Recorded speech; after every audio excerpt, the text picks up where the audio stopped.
پھر بندہ اس کی پکڑ میں آتا ہے. پھر جب پیر پھسلتا ہے تو کسی جگہ اس کا ہاتھ دوبارہ نہیں پڑتا، وہ پھر پھسلتا ہی جاتا ہے. یاد رکھنا، ہم مہلت کے وقت توبہ نہیں کرتے، اور جب پھسل جاتے پھر ہم کہتے ہیں اوہو یہ کیا ہوا. دیکھو حضرت حبیب اجمی رحمت اللہ علیہ سود کا کاروبار کرتے تھے.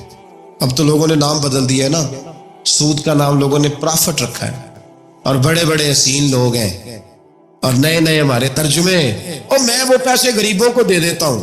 کبھی گندے پانی سے وضو ہوا ہے تو گندے رقم سے غریبوں کا بھلا کرے گا تجھے ثواب ملے گا. تو مذاق کر رہا ہے تو دین کے ساتھ. کبھی گندے پانی سے بھی وضو ہوا ہے میں غریبوں کو کیا مطلب ہے اس بات کا؟ نبی پاک سے زیادہ تجھے غریبوں سے پیار ہے معاذ اللہ. حضور نے نہیں کہا سود لے لو اور غریبوں کو دے دینا. حضور رحمت للعالمین ہے نا، تو چاہیے تھا کچھ ایک ہمیں دے کے جاتے. حبیب اجمی کہتے ہیں میں سود کا کاروبار کرتا تھا. حضرت حسن بصری کبھی کبھی مجھے ملتے تھے اور مجھے فرمایا کرتے تھے مہلت سے فائدہ اٹھا، کہیں ایسا نہ ہو تیری سزا شروع ہو جائے. مہلت سے فائدہ اٹھا، اللہ نے مہلت دی ہوئی ہے. تو سمجھتا ہے میں بڑا سمارٹ ہوں، میری بڑی عقل ہے، میں کہیں الجھ نہیں رہا، میں جا رہا ہوں دھوکے دیے جا رہا ہوں تو کوئی مجھے پکڑ ہی نہیں رہا. یہ مہلت ہے، فائدہ اٹھا، ورنہ پھر جب وہ پکڑنے پہ آتا ہے ان بطش ربک لشدید، پھر اس کی پکڑ سخت ہے. توبہ کر لے، مہلت کے وقت توبہ کر. کہتے میری دل پہ بات اثر نہیں کرتی تھی، میں جی کرتا ارادہ کرتا پر چپ کر جاتا.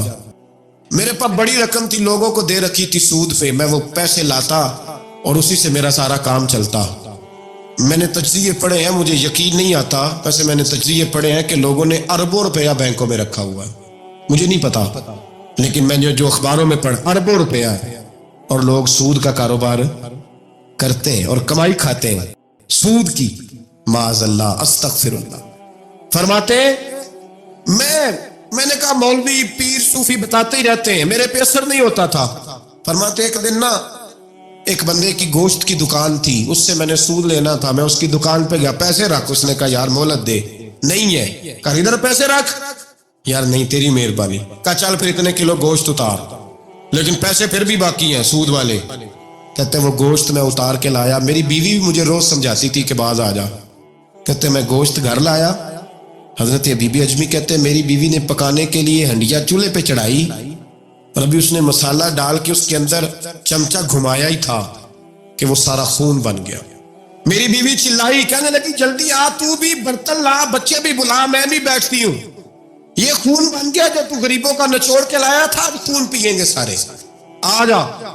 کہتے اب میرے ذہن میں بات گونجی حضرت حسن بصری کی کہ وقت پہ توبہ کر لے، کہیں تیری سزا نہ شروع ہو جائے. مہلت کے وقت توبہ کر، کہیں سزا نہ شروع ہو جائے، آج بچ جا. فرماتے آواز گونجی، میں سمجھ گیا کہیں سزا تو نہیں شروع ہو گئی. میں تڑپا، بچے گود میں بٹھا کے میں کھل کے رویا.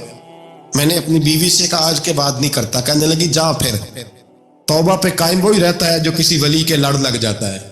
تو ادھر توبہ ادھر ٹوٹ جاتی ہے. جا کسی کے ہاتھ میں ہاتھ دے تاکہ تو توبہ پہ قائم رہے، تاکہ وہ تیری بیٹری چارج کرے، تیرے ایمان کو حرارت دیتا رہے. کہتے میں نکلا گھر سے حضرت حسن بصری کے پاس توبہ کرنے.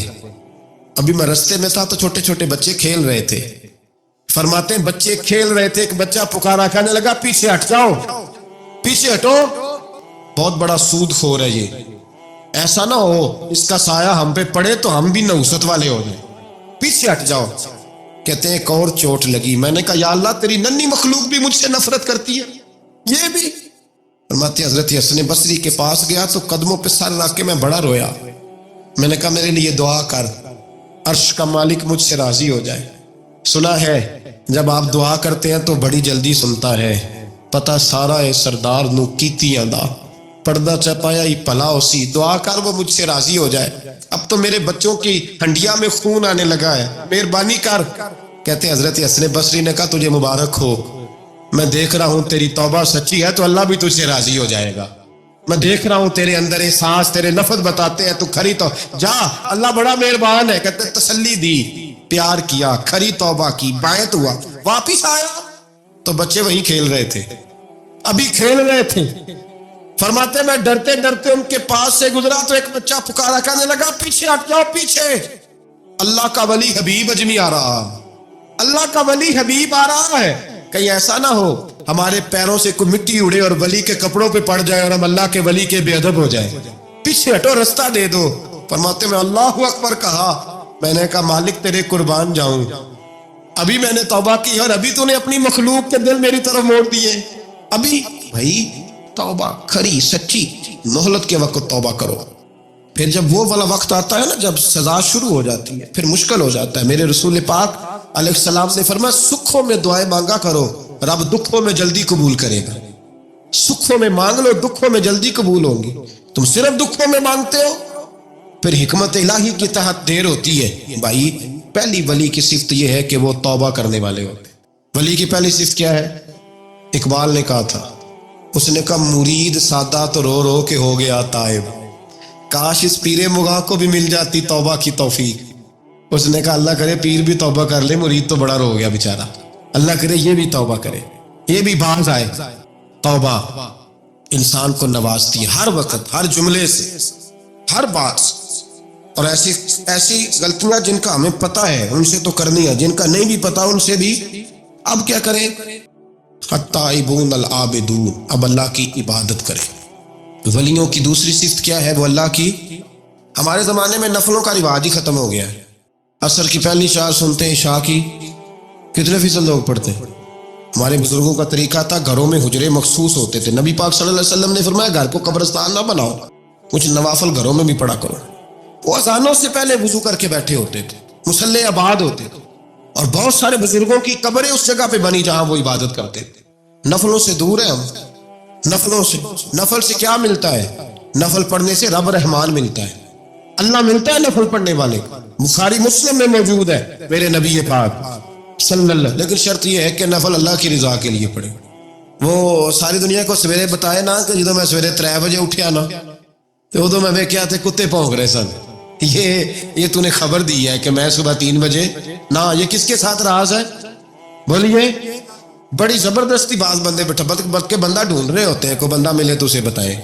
آج جی میں سویرے اٹھیا، سویرے تے ایک منڈا ٹیلی فون تے لگا سی. میں کہ تسی نفل پڑھن اٹھے سو کہ منڈا ویکھن اٹھے سو؟ تو جڑے کام اٹھے سو کرو، انہوں لگا رہن دیو، اپنا کام کرے. وہ اصل مسئلہ پتہ کیا ہوتا ہے کہ وہ غبار چڑھا ہوا ہے طبیعت میں کہ کسی طریقے میں بتا دوں کہ میں سویرے 3 بجے. تو اس کا نقصان پتہ کیا ہوتا ہے؟ اس میں شراکت داری ہو گئی، اور اللہ کو شراکت داری پسند نہ. تو وہ اپنے رب کے ساتھ راز نیاز کا وہ عبادت کا ثواب پڑ جائے.